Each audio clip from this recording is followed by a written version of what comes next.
Tonight on CTV News at 6.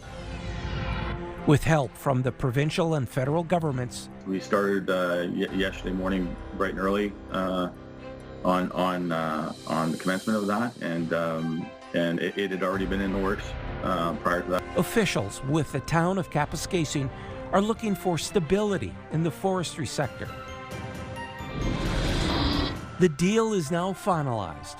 I would say that the main theme is to put the wood back to work. How do we put the wood back to work? A company that bought the former pulp and paper mill in Espanola is looking to the future. And he was a longtime public official in Sault Ste. Marie. He really showed what it meant to be a consummate professional in politics. People are remembering Steve Butland. CTV News at 6 with Tony Ryma and Rick Wyman with weather. Good evening, glad you're with us on this Tuesday, October 21st.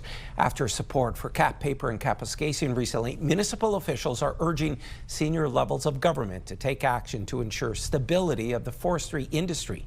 CTV's Lydia Chubak reports. The mayor of Kapuskasing says after receiving good news on Friday, cap paper is slowly getting up and running again. He says it was idle for about 6 weeks after the board had run out of funds to pay employees. Dave Plourde says the community is relieved. The federal and provincial governments have stepped up with financial investments totaling close to $29 million to get around 300 people back on the payroll.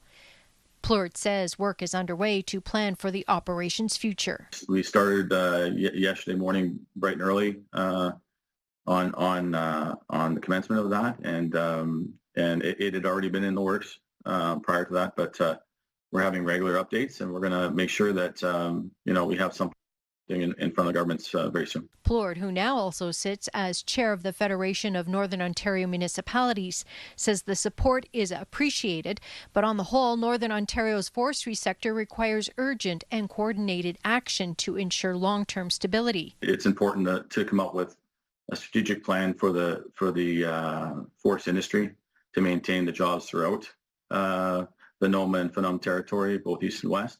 Something that balances the wood baskets that exist in those two regions, and that ensures that we're able to saw the logs that are required to build homes. Every community is crying about homes. We need homes. With recent news of the indefinite closure of Interfor's Ear Falls Mill in northwestern Ontario, the curtailment of Green First Forest Products operations in northeastern Ontario, and closures of sawmills in British Columbia, Plourde says now more than ever, the federal government must work at light speed to secure a fair and durable trade agreement with the United States. Lydia Chubak, CTV News, Timmins.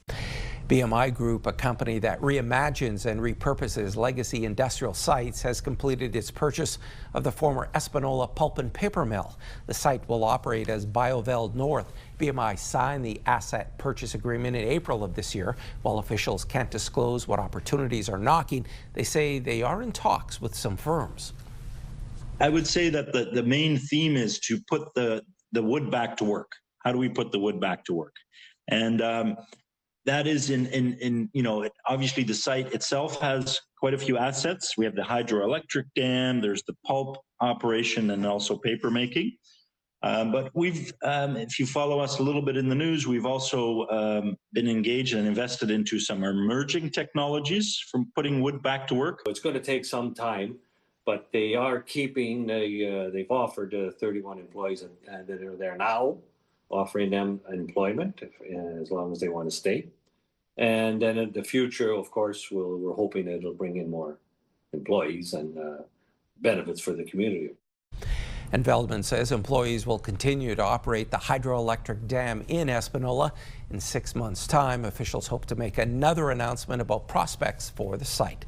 Partners in the mining sector are marking Mining Week in Sudbury, but one big concern is the future workforce. CTV's Angela Gemmel has more. There's more to mining than finding the rocks although a very important part. A room full of employers and other stakeholders hear from experts on programs, resources, and tools to attract talent to mining.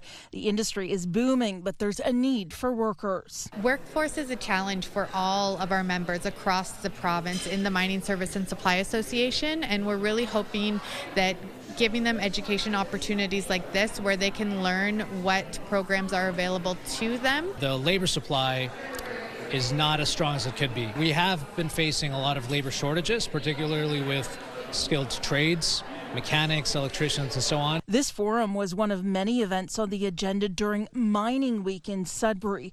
This economist says mining employment reached its highest level ever last month, stressing that need will only increase due to the demand for critical minerals. There's a disconnect between mining demand, employment demand, and supply. So mining demand can be very volatile.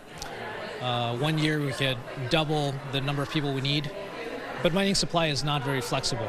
And so we need to have supports in place so that we have a robust and steady supply of labor going into the future. One panelist says youth need to see all the pathways a career in mining could lead to. We need industry at the table.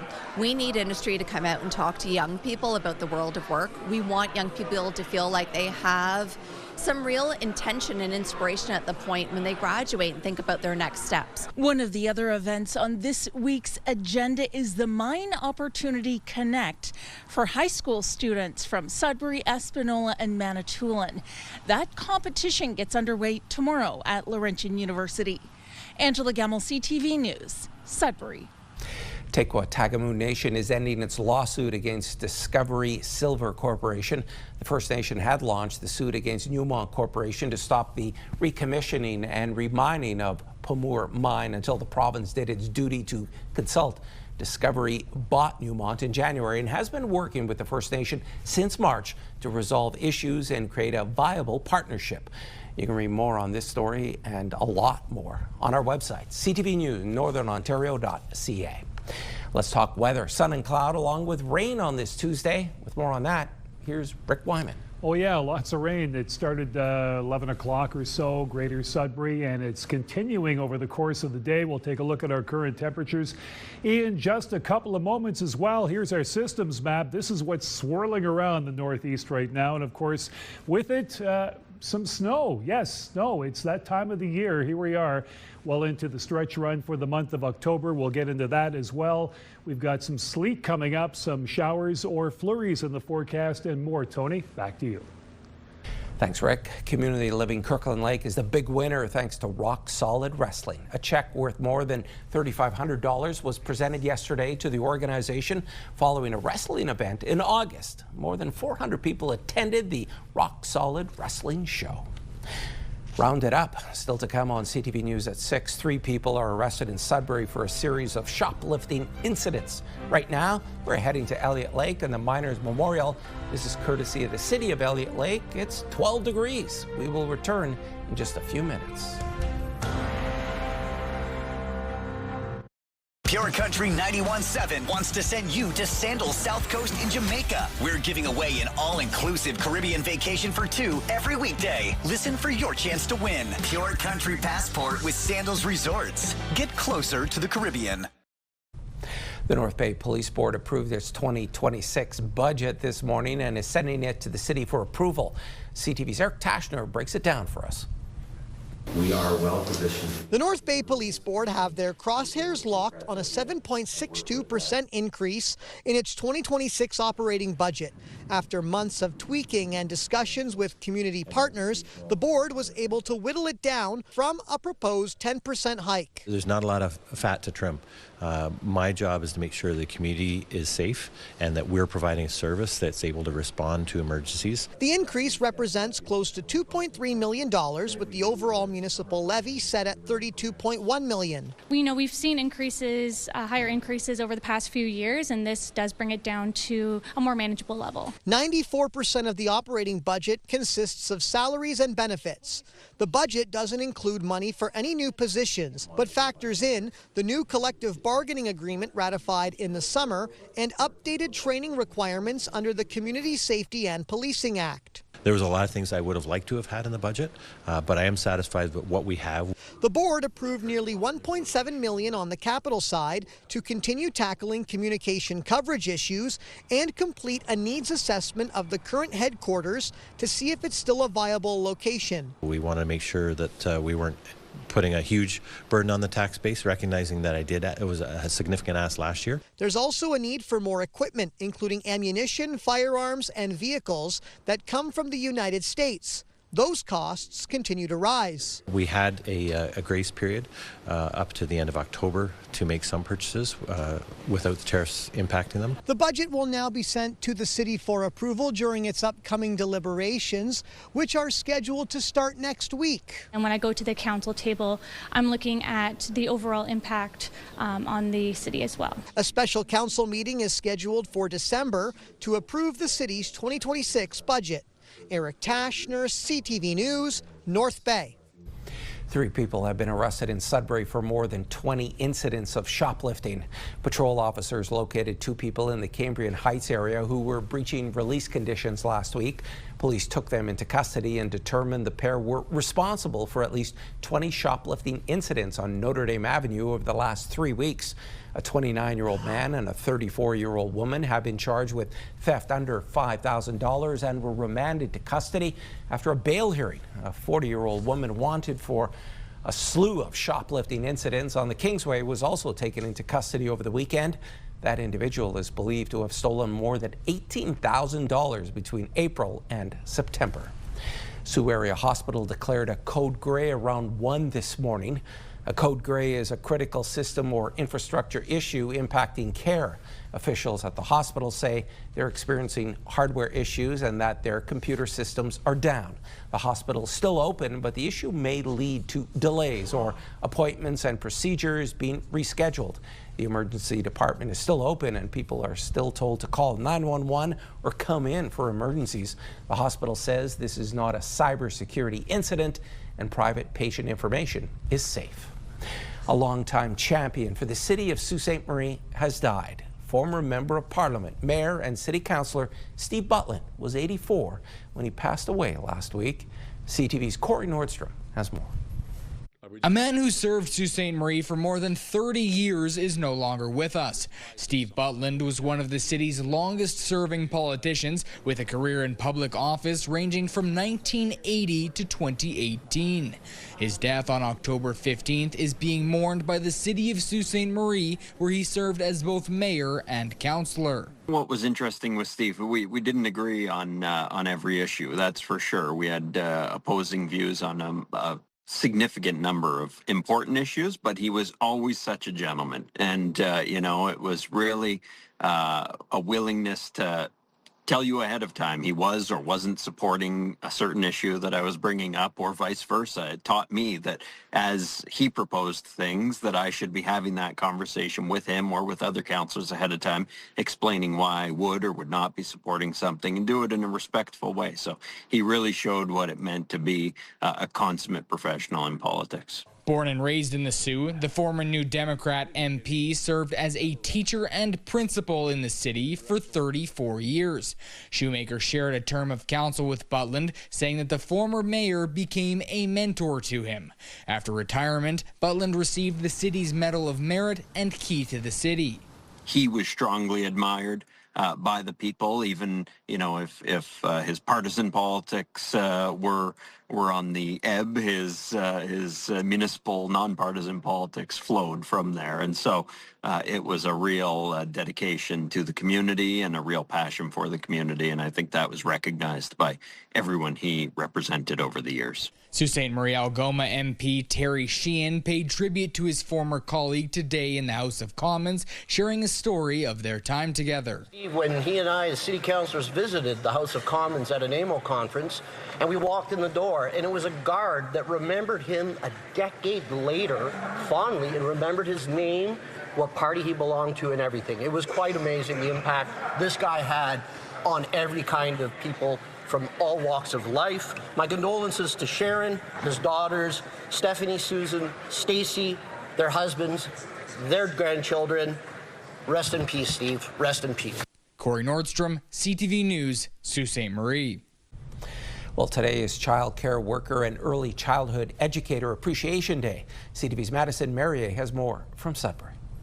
The city of Greater Sudbury celebrated the 25th annual Child Care Worker and Early Childhood Educator Appreciation Day today. Doing a proclamation kind of just raises the awareness, right? Saying that we're, as a city, we thank you and we declare this day an Early Childhood Educator Day, right? And so the fact that we're acknowledging that importance of that work and those workers. We definitely are celebrating. We celebrate the work that these folks are doing in our communities every single day.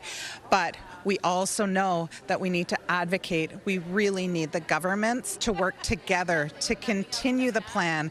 In 2022, the Government of Canada signed the Canada-wide Early Learning and Childcare Agreement for 5 years, lowering childcare fees to an average of $10 a day. In Sudbury alone, there are over 3,600 children from the age 5 and under on the wait list. It is agreements that the provinces have and territories with the federal government for a national childcare plan.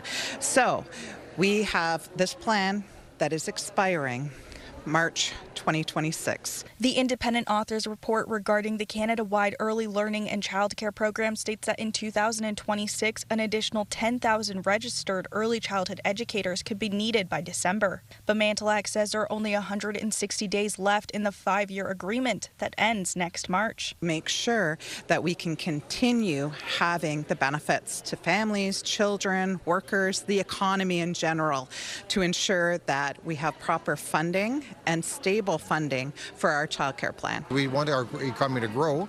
More workers in the workforce is key. So that's why early childhood education and the educators and spaces are key to making that happen. That's why when I was former MP, we actually started that program federally and in partnership with the provinces. We reached out to the Minister of Education, Paul Calandra, for a comment on the ongoing negotiations, and we did not receive a response by deadline.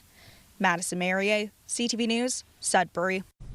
The City of Timmins is offering an extension on transit passes for November. Anyone who bought a pass in October can have their passes extended for use in November. Passengers who are buying passes for November can start using them immediately this month. The extension is to support passengers affected by the recent transit strike, and refunds will be provided to anyone who purchased their October bus passes before September 29, when the strike began. Back now for a check on your current conditions. Once again, here's Rick. Okay, Tony, let's begin with the sunrise-sunset conditions, because don't forget we have the time change coming up very shortly. So you can see in Greater Sudbury, 7:56 tomorrow, Sault Ste. Marie 8:05, 7:56 Timmins, 7:48 Temiskaming Shores, and North Bay 7:45. So again, time change weekend coming up on next weekend, not this weekend, but next weekend. So we will fall back. We'll start preparing for that. Let's take a look at some of our current temperatures. Meanwhile, Moosonee at 7, Cochrane at 6 with the rain, Timmins with the rain at 6 as well, and more of the same for Kapuskasing, 6 degrees with the rain. Cloud cover in Chapleau at 6, Wawa some rain at 8, Sault Ste. Marie cloud cover at 11 this hour. Meanwhile, sun and cloud, Perry Sound at 12 degrees. In North Bay this hour, we've got 8 with rain, Temiskaming Shores at 7, and Kirkland Lake 6 with rain. Greater Sudbury rain at 9, Espanola sun and cloud 11, Elliott Lake 10, and Gore Bay sunshine at 12 degrees. Tony, 7-day forecast and more coming up. We'll talk sleet in just a couple of minutes. Thanks so much for that, Rick. He is no longer a member of the PC caucus. Next on CTV News at 6, Sioux MPP Chris Scott returns to Queen's Park, this time as an independent. And a new report indicates long wait times on the phone and bad advice from the CRA to people. The Sioux's member of provincial parliament has returned to Queen's Park after missing the first day of the new session. I seek unanimous consent for a moment of silence for the passing of Steve Butland, former mayor of Sault Ste. Marie, former member of parliament for Sault Ste. Marie, recipient of the city's Medal of Merit. Scott's first act as an independent member was to ask for a moment of silence for Steve Butland, despite having been expelled from the Progressive Conservative Party over criminal charges. Scott was seen rising and applauding his former colleagues during today's session from his new seat in the legislature. Scott's return hasn't swayed Sioux Mayor Matthew Shoemaker, who has said Scott should resign. Shoemaker said today he will continue to work around his city's provincial representative.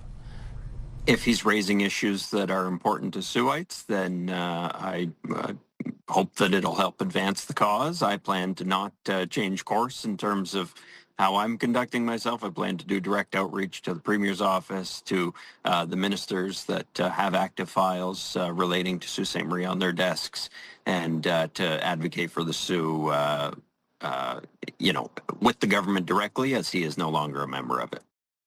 Scott did not respond to an interview request from CTV News. He will be in court tomorrow morning on charges of assault and assault with a weapon.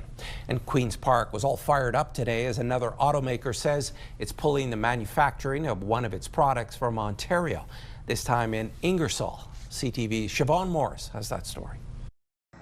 Last week, Stellantis unplugged its plan to build an electric Jeep Compass in Brampton. Then today, word GM was shutting off production of its electric delivery van BrightDrop in Ingersoll. This assault on the Canadian auto sector has to stop.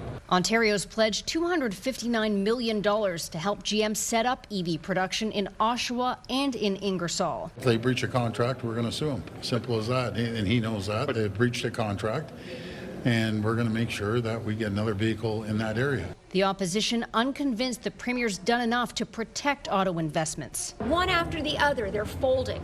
And this Premier does not have a plan to deal with that. Let's create a strategy to create demand for made-in-Ontario electric vehicles to protect the investments we've made to support this sector. Demand for EVs isn't accelerating as quickly as automakers and governments projected, but Minister Fedeli has no regrets. We took risks, and there will be growth and growing pains throughout these risks, but we know we made the right decision. The Premier insists there are glimmers of hope in the broader auto landscape. I talked to Toyota. They're running overtime right now. They're pumping out the vehicles. Honda's gearing up along with Ford as well. But there is agreement. A trade deal with the U.S. is needed to settle the industry.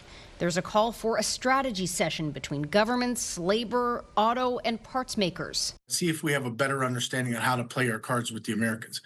This is what Donald Trump has been aiming to do. Let's not help him along the way here. On Monday, the government announced it's working on a made-in-Ontario vehicle procurement policy that would apply to provincial and municipal fleets. Siobhan Morris, CTV News.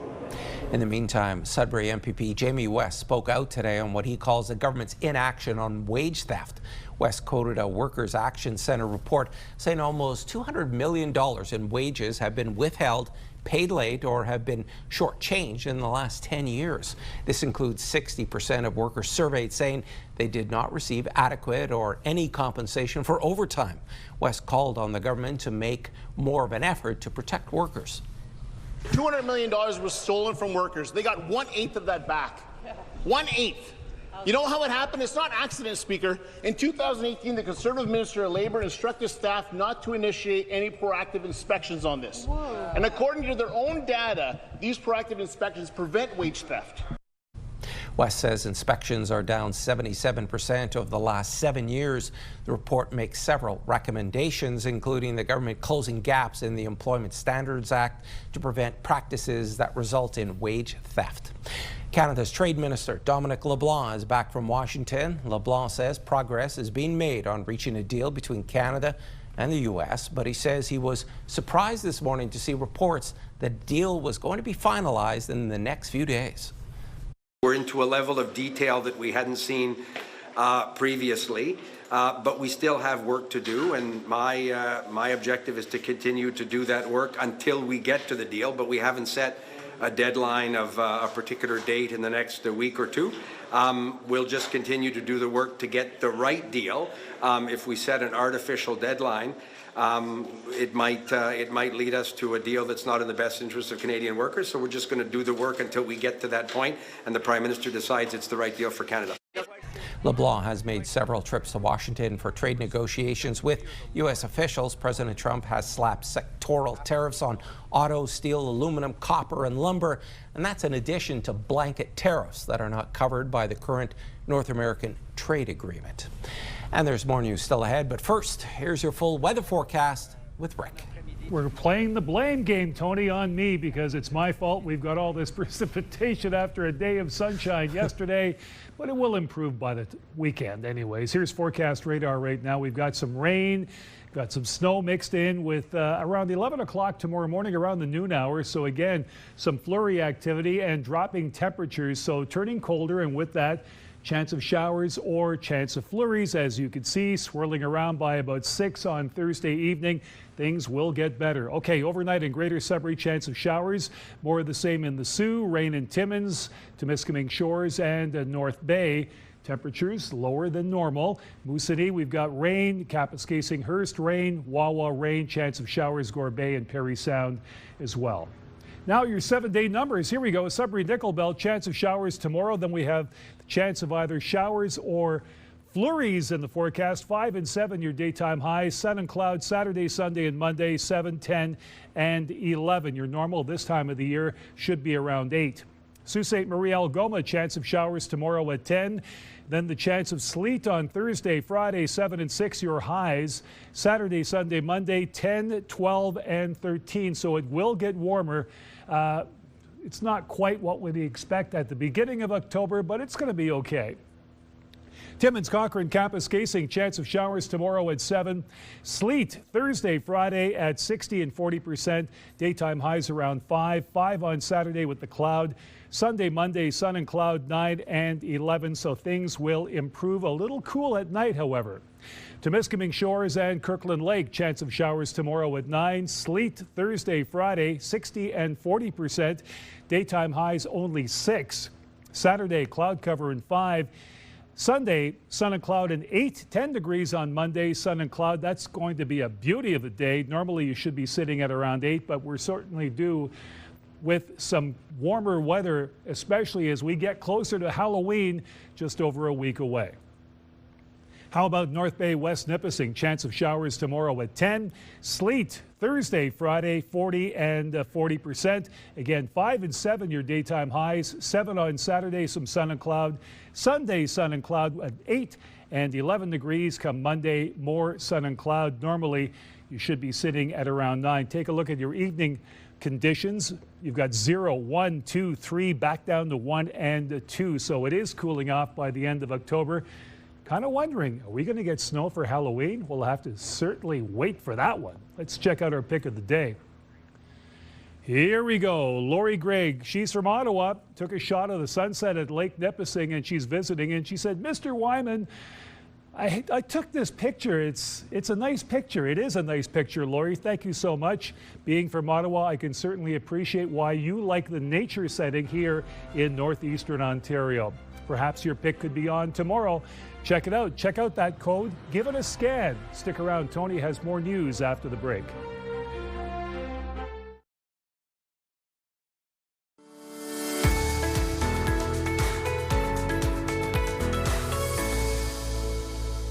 Tammy Gold of the Resource Center for Independent Living in Parry Sound is with us tonight on Ask an Expert.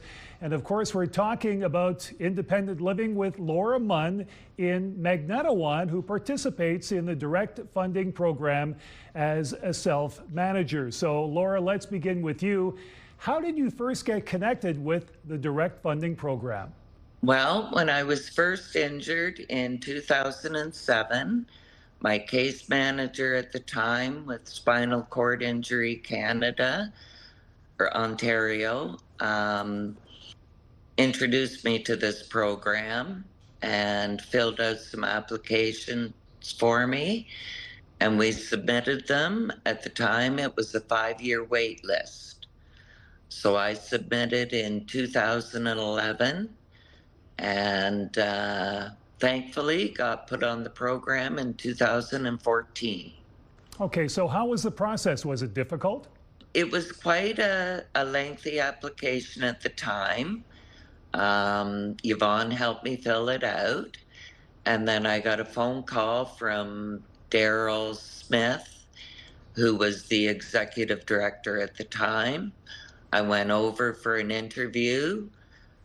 Did an 1.5-hour interview on the phone with Silt in Toronto, and was accepted into the program. Okay, so how has the program changed the way you manage your care and support? Oh, huge. I used to have CCAC come in. They allowed me 15 hours a week. They did personal care only, no housekeeping, no trips anywhere. With this program, I hire my own staff and they do what I need them to do. So if I need to go grocery shopping, they're able to assist me to do that. There's still the personal care involved. Plus, they help prepare meals. It's just a huge difference. Okay, Tammy, I want you to weigh in now. For anyone considering this program, direct funding, what advice or insight would you offer? I would suggest that they connect with me or Toronto and for an application. And again, I am there to assist them with that, answer any of their questions. I will come out and do a home visit with them and review the program with them to see how they would benefit from it. How do they contact you? So they can contact me at 705-746-6996. That is the office. Or they can shoot me off an email at tgould, Gould, at rcil.ca. Or they can also contact the Centre of Independent Living in Toronto for an application. Thank you to both of you, to you, Tammy, and to you, Laura. And again, for more information on tonight's segment and past episodes of Ask an Expert, please visit our website, CTVNewsNorthernOntario.ca. Thanks for that, Rick. A report by the Auditor General was not kind to customer service at the Canada Revenue Agency. Incorrect information and long wait times to speak to a representative were among the complaints. CTV's Abigail Beeman has the details. You don't need to be sidelined, you don't need to be stalled, you don't need to be dropped. You need to be dealt with and worked with. David Cornish is not surprised by the Auditor General's findings about shortcomings at the Canada Revenue Agency. He's spent enough time trying to get through himself. Hours and hours, and then dropped. And the next day, hours and hours, and then dropped. Even if you have to wait, when you get through, you should get an accurate response. The report found during test calls, non-specific questions about benefits fared the best, but callers only got accurate information 56% of the time. Business tax questions were only 54% accurate. And at the bottom of the barrel, non-account specific individual tax questions answered correctly only 17% of the time. Put another way, if you ask a general question about your individual taxes, you have an 83% chance of getting a wrong answer from the Canada Revenue Agency. We found that the accuracy was much higher when questions pertain to specific accounts. Why does this government force Canadians to pay so much for such terrible service? We are holding CRA to account. The 100-day plan is showing, I think, spectacular results so far. We've got a lot of work to do. The government says they've already hired more employees and beat their own goal, which was to have 70% of calls answered at all. The latest data from 2 weeks ago puts calls answered at 90%. Abigail Beeman, CTV News, Ottawa. Tickets for the World Series games in Toronto went on sale today, and just as quickly, they sold out. As CTV's Pat Foran explains, scammers will be looking to cash in on fans willing to spend extra for a chance to see one of the historic games. And a swing and a fly ball to left field. As the Toronto Blue Jays get ready to take on the Los Angeles Dodgers, at one point this morning there were 235,000 fans online trying to purchase tickets. They sold out in about 30 minutes. Cadence Bunky of Toronto was one of the lucky fans. Once I got through, there were not that many tickets left already. Like, a lot of them were resale. Bunky was able to buy 2 seats in the 500 level for $500 each, and 2 in the 200 level were $750 per ticket. I was shocked by the face value when I got through. I was like, that's a lot, but everyone was messaging me that they couldn't even get through the queue, so I figured, well, I better buy these. I just wanted to go by myself. because I'm such a massive Jays fan. Taylor Belford was scammed trying to buy a single Jays ticket through a Facebook group.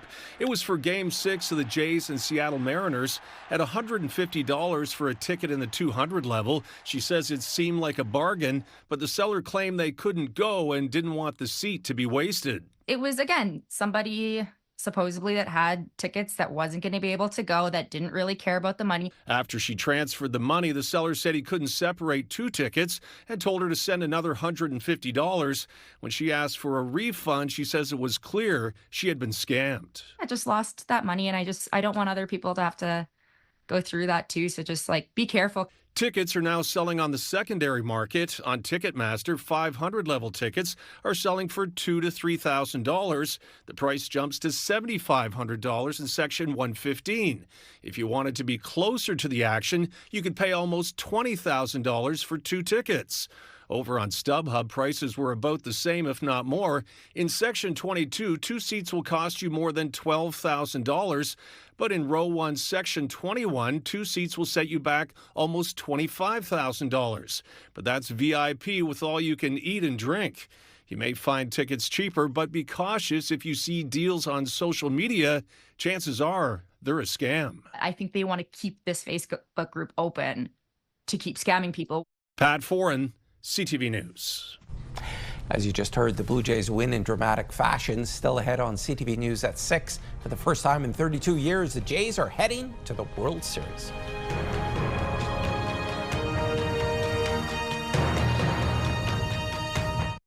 Clothing provided by Laura, Melanie Lynn.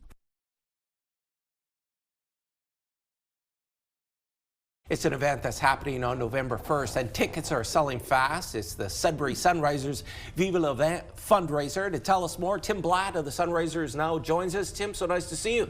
Morning, Tony. Yeah, first time meeting each other. So, and that's okay. Yeah, that's all right. So tell us about the event. I already did a little preamble. Yep. Tickets are selling fast. Wow. Yeah, it's good. I mean, we've been doing it for, 20 odd years, and over the years it's changed a little bit in how it looks, especially with COVID. A couple of years ago, actually last year, we started with actually making it a themed event, and we had very appreciative response. So this year we came back with the same.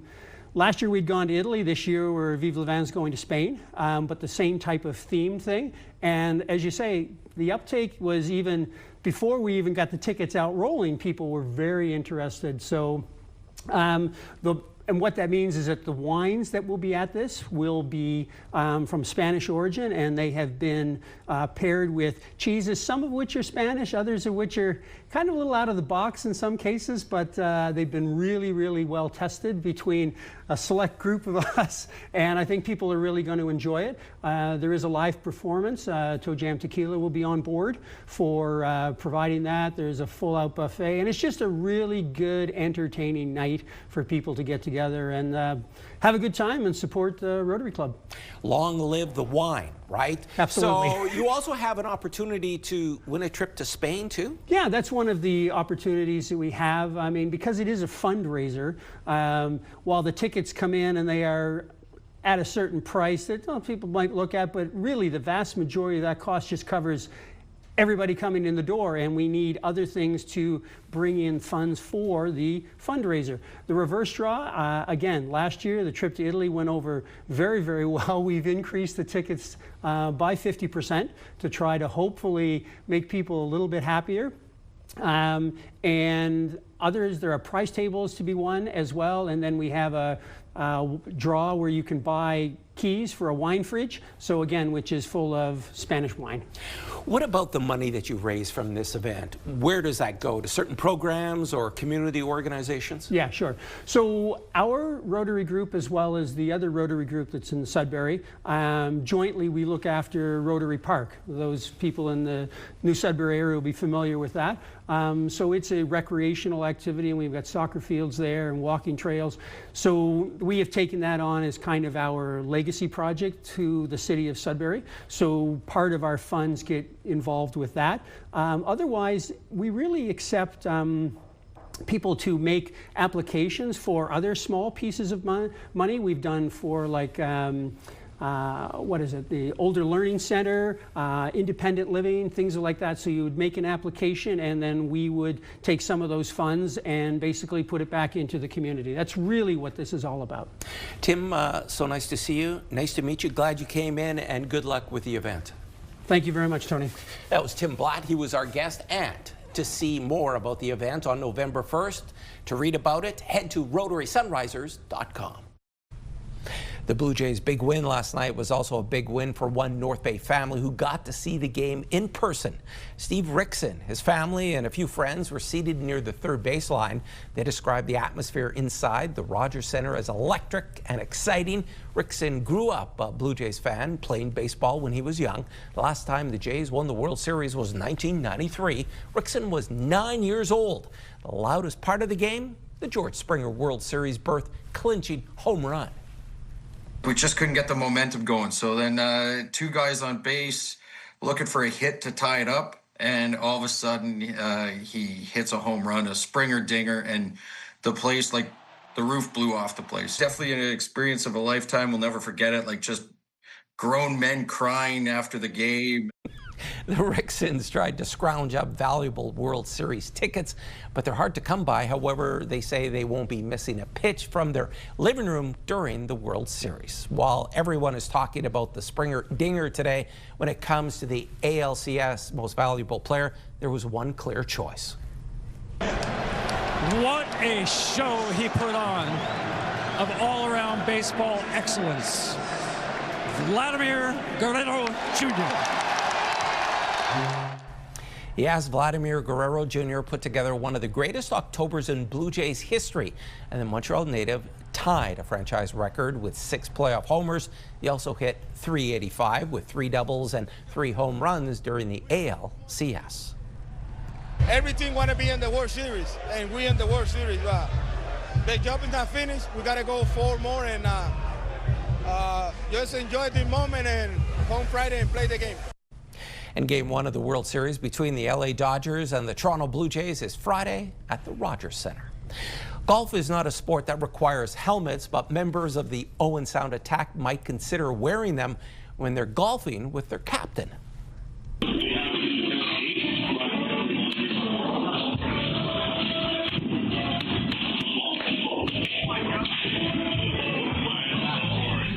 The OHL team visited a golf simulator during a recent road trip in North Bay. Captain David Bedkowski couldn't keep his hands on his club during his swing and accidentally launched it into the facility's kitchen. Luckily, no one was hurt.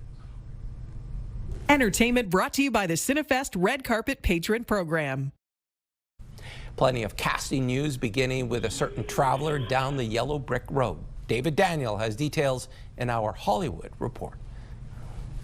How can we cull all that energy into one? Coleman Domingo is bringing his energy to the Wicked sequel. The movie's Instagram account revealed the 2-time Oscar nominee will voice the Cowardly Lion in Wicked for Good. The second half of the Broadway musical adaptation arrives in theaters November 21st. It's been just a really special time. Michael Fassbender has played Steve Jobs, Magneto, and Macbeth. Now he's taking on another powerful role. The actor is set to play Joe Kennedy Sr., head of the iconic political family, in the Netflix drama series Kennedy. No word yet on further casting or a release date. Any viewer would probably think that the storylines they're seeing were torn from the headlines. Art is imitating life for Eric Dane. The veteran actor is set to guest star on TV's Brilliant Minds as a firefighter with ALS, amyotrophic lateral sclerosis.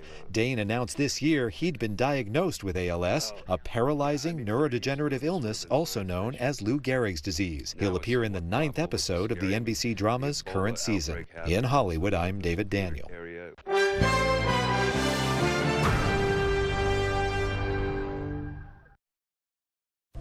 After a huge run-up this year, gold had its worst day in a decade. BNN Bloomberg's Morella Fernandez has more on that.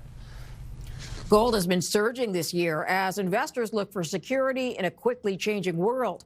But today, it reversed course. After hitting a high yesterday above $4,300 an ounce, gold prices tumbled today. Precious metals were the biggest losers on the TSX. Some, like Aya Gold and Silver and Lundian Gold, down about 15%. The weight of gold and silver stocks also brought the TSX down several hundred points. Here are the closing numbers for the day. The Canadian dollar is up to 71.35. West Texas Intermediate crude is up to 57.24. Western Canadian Select down $1.38 to 44.91. And the TSX dropped 527 points to slip under 30,000. Those are your business headlines. I'm Marella Fernandez.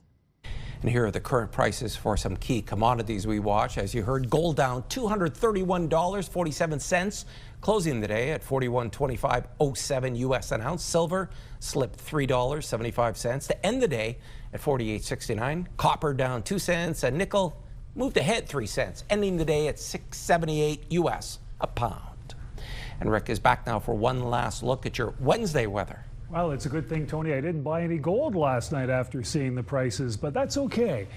We've got more rain in the forecast and some sleet. 10 degrees, chance of showers in Greater Sudbury tomorrow. 7 in Timmins, chance of showers at 40%. Sault Ste. Marie, 10 degrees, chance of showers. The odd sunny break as well. Meanwhile, in North Bay, 10 degrees, chance of showers. Parry Sound, 10 degrees, chance of showers. And Temiskaming Shores, 9 degrees, chance of showers once again. I said the Jays would win last night 5-3.